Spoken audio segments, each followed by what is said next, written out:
આદરણીય મુખ્યમંત્રીજી, આપને મારા હૃદયપૂર્વકના નમસ્કાર. હું હર્ષિલ દવે અમદાવાદના કાટોડા વિસ્તારમાં આવેલી સુમતિ સ્કૂલમાં ધોરણ 9માં અભ્યાસ કરું છું. મારો પ્રશ્ન એ છે કે મેં તમને છાપામાં એક સરદારજીના વેશમાં જોયા હતા. તો શું તમે સાચે સરદારજી છો કે પછી કોઈ નાટકનો જ એક ભાગ છે?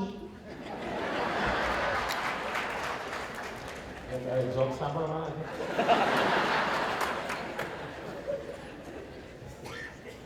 એ ફોટો સાચો છે પણ નાટકનો નથી. અને મને કોઈ વેશભૂષાનો શોખ હતો એટલે પહેરતો હતો એવું પણ નથી.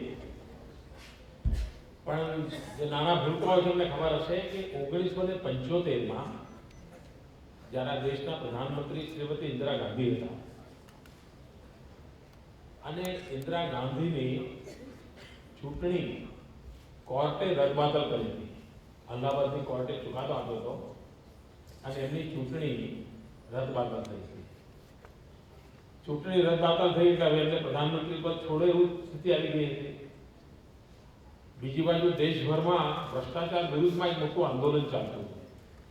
આપણા ગુજરાતમાં પણ જયપ્રકાશ નારાયણજીના નેતૃત્વમાં ગુજરાતના વિદ્યાર્થીઓ નવનિર્માણનું આંદોલન ચલાવતા હતા અને એ વખતની સરકાર હતી ચીમનભાઈ પટેલની, કોંગ્રેસની સરકાર હતી.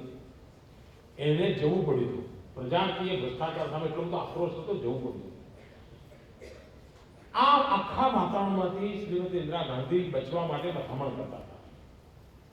એટલે એમણે શું કર્યું, આ દેશમાં આંતરિક કટોકટી લાગી હતી, ઇમરજન્સી લાગ્યા હતા અને દેશના બધા જ નેતાઓને જેલમાં પૂરી દીધા હતા.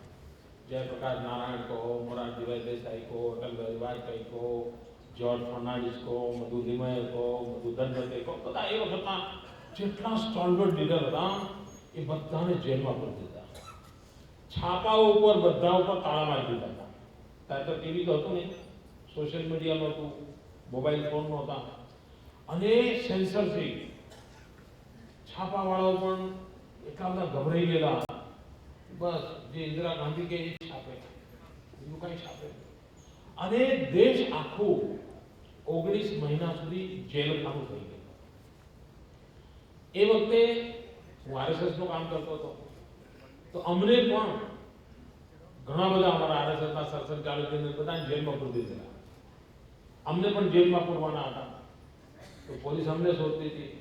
તો મારી પર એ વખતે વોરંટ હતું અને પોલીસ ધરપકડ કરવાની હતી. પોલીસ ધરપકડ કરે નહીં અને લોકશાહી હિન્દુસ્તાનમાં પાછી આવે. લોકશાહી માટેની લડાઈ ખૂબ તીવ્ર બને અને લોકશાહી પદ્ધતિથી તીવ્ર બને. તો જનજાગરણ ચાલે. સરકાર છાપાઓ પર તાળા મારી દીધા હતા એટલે સાચા સમાચાર લોકોને પહોંચે. નાની નાની મિટિંગોમાં લોકોને સમજાવવામાં આવે. જે લોકો જેલમાં હતા એમના કુટુંબીજોને, લાખો લોકો જેલમાં હતા, લાખો લોકો, એમના કુટુંબોની કાળજી અનેકવિધ કામો હતા. એ વખતે એ બધા કામ હું સંભાળતો હતો અને એ બધા કામો કેવા હતા એના પર એક પુસ્તક પણ લખેલું છે. એ વખતે બહુ નાની ઉંમરમાં એક ચોપડી લખી હતી મેં, સંઘર્ષમાં ગુજરાત. અત્યારે તમે ઇન્ટરનેટ પર જાઓ તો ઇન્ટરનેટ પર પણ એ બુક તરીકે ખરીદવાની જરૂર નથી. બુકથી તમે વાંચી શકો એમ છો. ગૂગલ ગુરુને પૂછો તો શોધી આપશો. તો ઇન્ટરનેટ પર પણ ઈ બુક એ છે અને ગુજરાતીમાં પણ છે, હિન્દીમાં પણ છે, શાયદ મરાઠીમાં પણ છે. એ વખતે હું પોલીસ મને ઓળખી ના જાય, પોલીસ પકડે નહીં એટલા માટે દર 3 મહિને 4 મહિને વેશ બદલવા પડતા. અને એ વખતે શરૂઆતમાં હું સાધુના વેશમાં રહેતો હતો તો દાઢી બાઢી તો હતી. તો પછી અમારા એક મિત્રએ સૂચન કર્યું, સાહેબ તમે સરદારના કપડાં પહેરો તો લાવો. એટલે પછી એક સરદારજી પાઘડી બાઘડી બાંધી આપતા હતા. તો હું સરદારના કપડાં પહેરીને ક્યાંય પણ પ્રવાસ કરું તો પોલીસને લાગે નહીં કે આ નરેન્દ્ર મોદી હશે.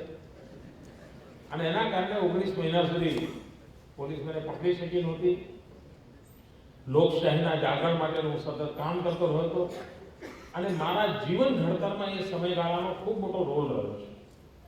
આ દેશના ખૂબ મોટા મોટા લોકો જોડે મને કામ કરવાનો વખતે અવસર મળ્યો હતો.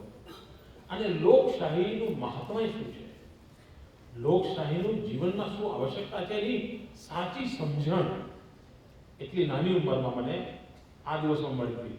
તો જે સરદારના કપડાં છે એ સમયનો મારો કાર્યકાળના છે અને એક પ્રકારે સરદારના કપડાં લોકશાહી માટેના એક લડાઈના સિપાહીની મારી યાદ છે અને મને એનું ગર્વ છે.